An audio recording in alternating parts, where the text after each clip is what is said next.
मैं तो यहाँ पढ़ाई करने आई थी और आपने तो मुझे जीवन की हर खुशी दे दी। लेकिन दीदी को यह सब पता चल गया तो जोया को जीजू ने रात के समय कमरे के अंदर ले गया। जीजू ने जोया के साथ जीजू मालिश करने लगी। जोया को बहुत मज़ा भी आ रहा था और मीठा मीठा दर्द भी हो रहा था। जीजू ने अपना औजार निकाल कर जोया की चिड़िया में ज़ोर से धंसा दिया। जोया बोली, प्लीज़ छोड़ दो। दोस्तों, वीडियो में आगे बढ़ने से पहले वीडियो को लाइक और हमारे चैनल को सब्सक्राइब करके हमारा सपोर्ट कर दीजिएगा। दोस्तों, चलते हैं आज की कहानी की तरफ। जोया ने सोनी की उंगलियां से अपनी उंगलियों को उलझाते हुए पूछा तो सोनी ने उसके कान के पास फुसफुसाते हुए कहा, तुम्हारी दीदी तो बेवकूफ़ है, उसे कुछ पता नहीं चलता। तुम तो देख ही रही हो, पिछले 6 महीने से मैं तुम्हें इतना प्यार दे रहा हूँ, उसे कुछ पता चल पाया क्या? तुम उसकी बातें छोड़ो, वह मार्केट गई है। इसी तरह जब वह घर पर ना हो तो तुम मुझे फ़ोन करके ऑफिस से बुला लिया करो। इतना कहकर सोनी ने उसे अपनी बाहों में लपेट लिया। जोया अपनी दीदी के कमरे में रहकर पढ़ाई करने के लिए गई हुई थी। किसी को भी इस बात का अंदाज़ा भी नहीं था कि उस घर में क्या चल रहा है। जोया की दीदी सलोनी ने बहुत ही मधुर स्वभाव की थी। माँ के गुजरने के बाद वह सोचती थी कि अब जोया के लिए वह माँ सम्मान है।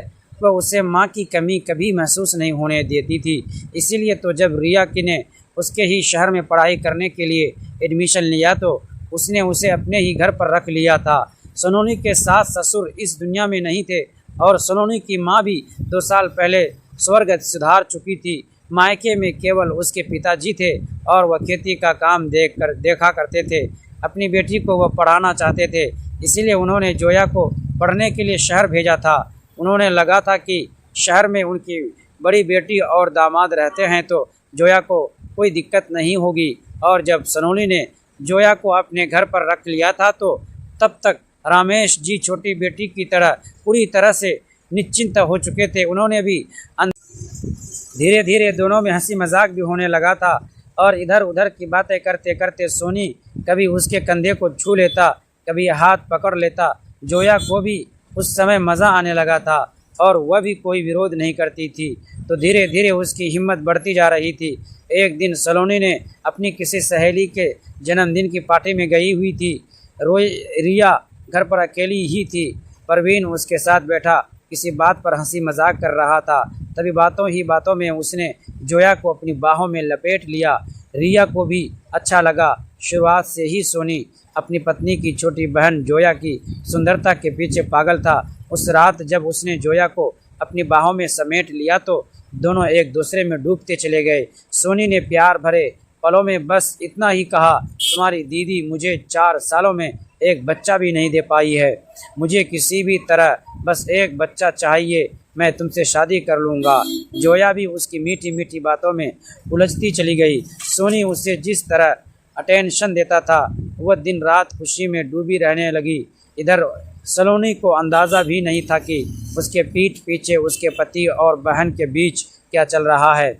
वह तो सोचती थी कि उसका पति उसे बहुत प्यार करता है, उसकी बहन भी उस पर जान छिड़कती है, लेकिन उसके जीवन के 2 सबसे बड़े इंसान मिलकर उसे धोखा दे रहे थे और उसे इस बात का अंदाज़ा भी नहीं था। धीरे धीरे समय बीता।